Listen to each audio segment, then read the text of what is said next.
Look, welcome to day 1292. The question of the day of what you up to now. Sharon Horne-Ellstrom here. The question of the day is urine analysis versus a COVID-19 test.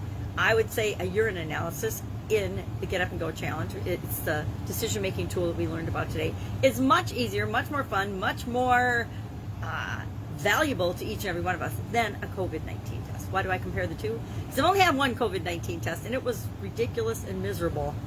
I had a bloody nose for like 2 days after it, so I think maybe the nurse just did it wrong. But anyway, it wasn't very fun. So today, it's actually Friday the 13th in my neck of the woods here in the United States. And I always smile at Friday the 13th because so many people have superstitious beliefs and feelings about Friday the 13th and, you know, horror movies and everything else. I personally think Friday the 13th are sort of fun. They're sort of a special day where, I don't know, I just get more energy on Friday the 13th. Maybe that says something about me. So today, our Get Up and Go challenge, day 13, Friday the 13th, 30 plus day challenge with month of August today, Friday the 13th, of course, landed on the urine analysis. And a urine analysis is just a decision-making tool to decide among alternatives, how do we take action? Because so often we, number one, pigeonhole ourselves into thinking there's only one or two things that we can possibly do in any given situation. And that's why the SOAP framework is so powerful for us to use, because it helps us to understand that there's always lots of different possibilities and lots of different options. But once we see those options, we can't do anything about them until we decide, and we decide using different decision-making tools, right? Sometimes you need a super complicated decision-making tool.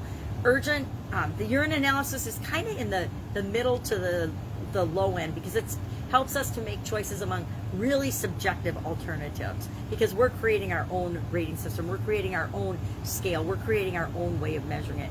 And I kind of meat-axed explaining it. I've got myself on this 10-minute timer system this time through the challenge, and some topics I find are really hard to get through in just 10 minutes. I forgot to share stories and talk about things I wanted to talk about to make it more relatable. And as I'm trying to improve my and I'm working toward, not just trying, I'm improving my communication skills, I realized the power of the story to help people understand the importance of the tool that I'm sharing and taking the step that I'm sharing. Totally missed out on the story aspect of the challenge today, and I'm just kind of kicking myself, but I was watching the timer and it was going down faster than I was being able to explain the example of applying the urine analysis to our physical well-being. And mine was, you know, physical movement. I need to get my rear in gear and get moving, and I need to have alternatives, and how do I analyze those alternatives? And so I'm sure we'll have questions on that. We'll go through it in more detail in questions and answers, but I want to get it out. And again, the 10-minute thing, it's cool, but it's definitely a challenge. And come on, I should be able to easily communicate the things I'm communicating in each day's challenge in 10 minutes. Although that presupposes that people are coming to it from and at the same level of understanding, and that's not a good presupposition in any type of communication or in any exchange of information. So again, communication, I'm really working on it this year, trying to figure it out, trying to become a better communicator. So that was Get Up and Go challenge day, urine analysis, very fun. And I was going to actually compare it to and say, hey, this will be a lot less painful than a COVID test. Totally forgot to do that. So continually improving, keep reminding myself. Our annual challenge today, all about you, do one thing every day to center us, was about passion. And passion is the sail or the wind that helps our sails go. This is a Voltaire expression, so and a Voltaire saying. So for me, it's a little esoteric and a little more challenging and to understand and tie to what we're doing. But basically, the passion that fills my sails today. What passion drives me? What drives me? What's keeping me going? What's important to me? What's important to you? What keeps you going? And sometimes on those days that you wake up and you're like, man, I just don't feel like doing this today. Do you ever do that? Ever done that? Ever woken up and said, I don't feel like going to work today. I don't feel like getting up and making breakfast for everybody today. I don't feel like cleaning the bathroom. I don't feel like, you know, exercising today. Whatever it is for you. We all have times in our lives when we just don't feel like doing something, but guess what? Usually we just do it anyway. We get up and we get going and we do it anyway. I know exercise for me, a lot of days, I don't feel like doing it. I don't feel like going for a walk. It's too hot. It's raining. It's this, it's that. And as soon as I get moving and out the door, everything changes. And I'm glad I've gone on my walk or done whatever exercise I'm doing for the day. But it's always, and after, how many years? Almost a decade of exercising just about every day, it's still the same little argument in my head on the days that I don't feel like doing it. Most days I just get up and do it, but other days I just have to have that inner dialogue with myself, and I just need to jump to the reminding myself that every time I start and keep my commitment to myself, I feel awesome about it. So I just have to bring that up sooner and remind myself of that sooner instead of waiting and having that internal dialogue, which we all have.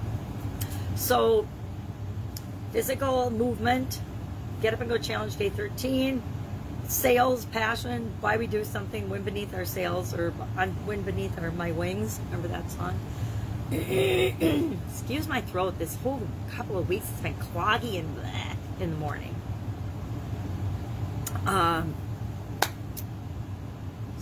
Our idiom today for Supersize Your Business was, and for some reason I have a mental block against this one, spreading yourself too thin. Why do I have a mental block against this one?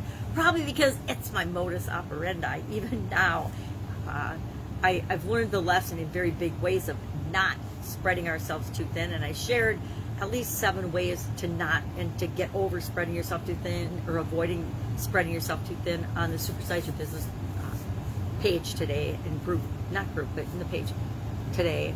And there's also a group, Supersize Your Business for Women, that I shared that. I will share the group. I haven't shared it yet, but I will. And, it's easy, especially when you've got a big goal or a big dream or a big idea that you want to implement. We all have ideas, and nothing happens with those ideas until we take action. We all have things that we want, and they're not going to just fall in our lap. We have to, sorry about that, phone calls already. We have to go out and get them, right? We have to make them happen in our life.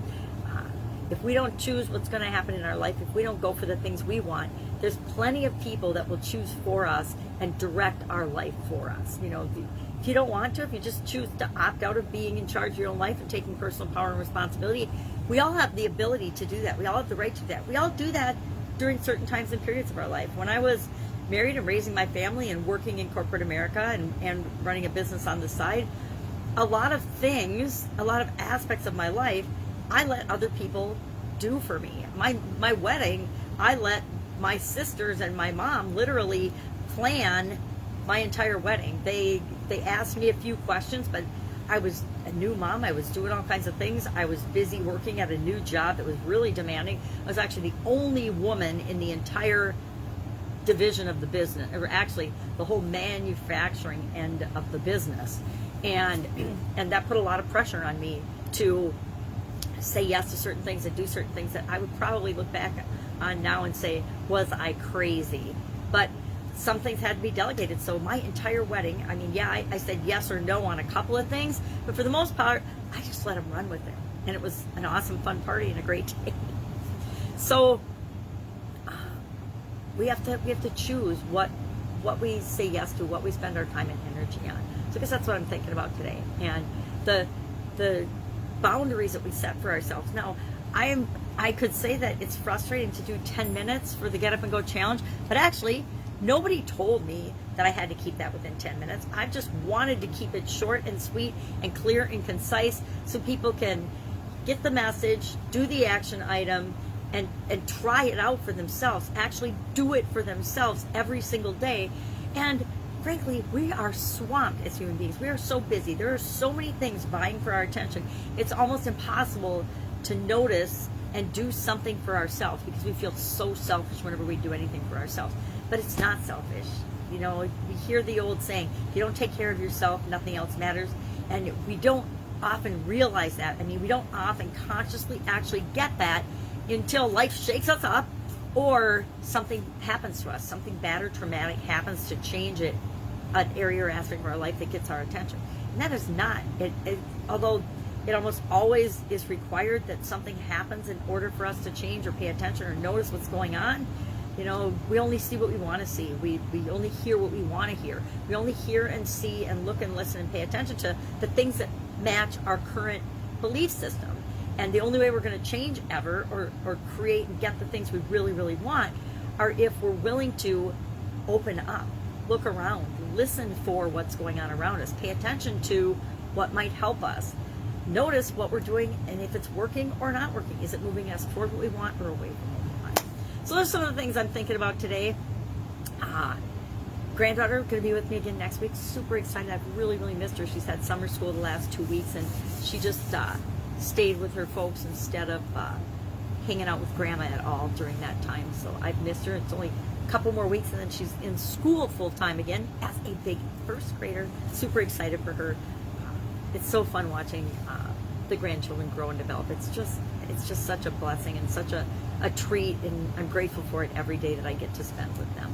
All right, any questions about building, supersizing your business, personal annual challenges, Get Up and Go challenge? Again, I don't have disappearing content in my challenge. In the Get Up and Go challenge, I do not have content that's there one day and then gone the next, because I'm trying to sell you something. It's there all the time. If you go to the Get Up and Go private group page, under the guide sections are all the previous challenges, plus the other bonus items and the bonus things that we've done in between the challenges, so that you can go there. Any topic you have a question on, you can just put it in the little search box and you'll get several answers, several videos about that particular topic or area of concern or question for you. Otherwise, just ask me in the comments below. I will answer your question or help you get the answer that you need to take that next step. One of the most frustrating things when we're making a transition or a transformation in any area or aspect of our life is feeling like we're all alone, feeling like we don't have anyone to ask. So I just want to make sure that I'm willing to be that resource for you. Just have to ask. It doesn't mean I'm gonna, coach you or do anything for you or do it for you or try to get you to work with me, because that's not what I'm looking for. Sometimes we just need a different person that we can bounce an idea off of, or ask, hey, I'm thinking about doing this. Should I do this next, or what? And again, with 47 years of different business experiences in different industries, and over a quarter century in corporate America, oftentimes in some very challenging situations and opportunities, I've learned a lot that's worked. Maybe I'll be the perfect one to answer your question, or maybe I can hook you up with the person that will be. All right. That's it. Have an absolutely fantastic Friday the 13th. Go watch a scary movie or something, or do something fun. Go outside, go for a walk. Whatever works for you and makes you feel good and moves you toward what it is that you want in your life. I will, of course, be with you tomorrow to just fill you in on what I'm doing as I make my transitions and my business transformations originally from the offline world to the online world. Now I'm doing some flipping back and forth because that's where my interests lie. Have an amazing day. If I can help you in a way, ask. Take care.